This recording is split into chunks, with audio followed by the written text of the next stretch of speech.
Puss in Boots. Once upon a time there was a poor miller who had 3 sons. When the man was very old, he died and left his mill, a donkey, and a cat as his inheritance. The oldest son inherited the mill, the second son got the donkey, and the youngest ended up with the cat. The youngest was very disappointed. Don't be sad, master. I will show you that I am a good inheritance. Just please give me a bag and a pair of boots. So the young man used the last of his money to buy what the cat had asked for. After all, he had nothing to lose. With his new boots, the cat headed into the woods and used his bag to hunt. He waited and waited until he caught a rabbit. Very good. I will go to the castle and visit the king. Surely he will be happy with this rabbit. Your Majesty, I have brought you the rabbit from the rabbit hole of my noble master, the Marquis of Carabas. Thank you. Tell your master I am thankful, and I hope to meet him soon.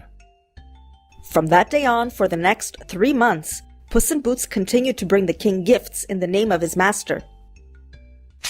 One day, Puss in Boots heard that the king would be passing by the riverbank, so he went back to his master's house and said, Master, master, go and bathe in the river. The young man did as the cat had asked. When the king's carriage was approaching, Puss in Boots cried, Help! The Marquis of Carabas is drowning! Help my master! The king was pleased to save and meet the Marquis of Carabas. He gave him fine clothing, and the young man looked much more handsome. Would you like to come to our castle? The young man couldn't believe it. Even the beautiful princess insisted on the invitation. Meanwhile, Puss in Boots visited some peasants in the area and threatened them. In the name of the king, I report that all this food belongs to the Marquis of Carabas. If you do not cooperate, soldiers will destroy your fields. Puss in Boots was a great liar. Everyone believed him and gave him their food. Even the king believed it and thought the Marquis of Carabas had a lot of money. In another burst of cunning, Puss in Boots went to the castle of an ogre and said, Your Majesty, I would love to work with you. Why? I heard you can transform yourself into any creature you want. Is that true? The ogre transformed himself into a ferocious lion. Incredible! Although he was scared, he said, Your Majesty, you should transform into a small animal. The king of the neighboring kingdom is coming with many soldiers. What? How will I save myself? What if you become a mouse?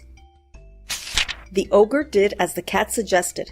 He transformed into a mouse and began to run across the floor. Puss in Boots did not waste any time. He caught him and wolfed him down in one bite. When the king arrived, he entered the great hall of the ogre's castle. The cat received him and said, Your Majesty, welcome to the castle of the Marquis of Carabas. The king was left open-mouthed and proposed to the young man, Marquis of Carabas, would you like to be my son-in-law?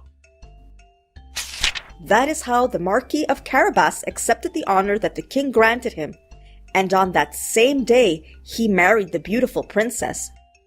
Puss in Boots became a great lord and did not have to chase mice ever again. However, he still does it sometimes, for fun.